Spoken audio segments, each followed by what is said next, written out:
দ্বিতীয় বিশ্বযুদ্ধের সময় জাপানের এক গোপন গবেষণা সংস্থা এমন কিছু ভয়ঙ্কর কাজ করেছে যা শুনলে আপনার শরীর শিউরে উঠবে। আজ আমরা কথা বলবো সেই রহস্যময় ইউনিট 731 সম্পর্কে, যা মানব ইতিহাসের এক মর্মান্তিক অধ্যায়।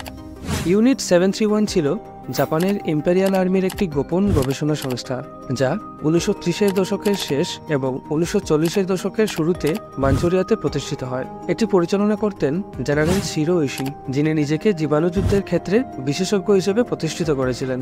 ইউনিট 731-এর প্রাথমিক লক্ষ্য ছিল জীবাণুযুদ্ধের জন্য জীবাণু এবং রাসায়নিক অস্ত্র তৈরি করা এবং তাদের কার্যকারিতা পরীক্ষা করা। তবে তাদের পরীক্ষার পদ্ধতি ছিল অত্যন্ত নিষ্ঠুর এবং অমানবিক। এখানেই শুরু হয় মানবতার প্রতি তাদের ভয়াবহ আচরণ। ইউনিট 731-এর গোপন কার্যক্রমগুলি এতটাই ভয়ঙ্কর ছিল যে এগুলি প্রকাশ্যে আলোচনা করা হতো না। এখানকার গবেষকরা জীবিত মানুষদের জীবাণু এবং রাসায়নিক পরীক্ষার জন্য ব্যবহার করতেন। তাদের পরীক্ষার মধ্যে ছিল প্যাথোজেনিক ব্যাকটেরিয়া সংক্রমণ, ঠান্ডায় হিমায়িত করা এবং বিষাক্ত গ্যাসের প্রভাব পরীক্ষা করা।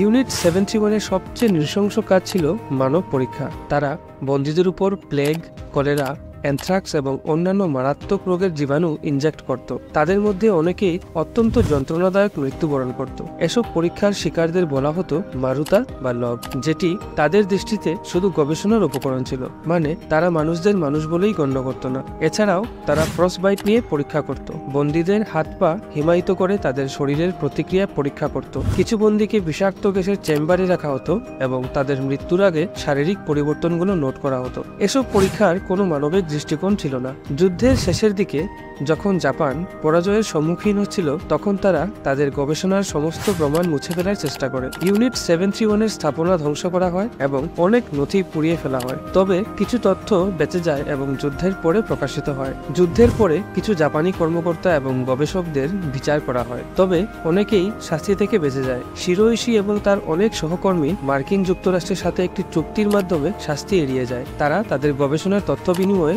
মুক্তি পেয়ে যায়। সত্য প্রকাশিত হতে সময় লেগেছে, তবে শেষ পর্যন্ত ইউনিট 731-এর নৃশংসতা বিশ্ববাসীর সামনে আসে। তাদের নিষ্ঠুর পরীক্ষাগুলি মানবতার প্রতি জঘন্য অপরাধ হিসেবে গণ্য হয়। এই ইতিহাস আমাদের মনে করিয়ে দেয় কিভাবে ক্ষমতার অপব্যবহার মানবিক মূল্যবোধকে নষ্ট করে দিতে পারে। বন্ধুরা, ইউনিট 731-এর ইতিহাস আমাদের মনে করিয়ে দেয় মানবতার অন্ধকার দিক সম্পর্কে। আমরা যেন এসব ঘটনা থেকে শিক্ষা নিই এবং ভবিষ্যতে এমন কোনো নিষ্ঠুরতার পুনরাবৃত্তি না হয়। আপনারা যদি এই ভিডিওটি পছন্দ করে থাকেন তবে লাইক, শেয়ার এবং সাবস্ক্রাইব করতে ভুলবেন না। কমেন্টসে আপনাদের মতামত অবশ্যই জানিয়ে দিবেন। ধন্যবাদ।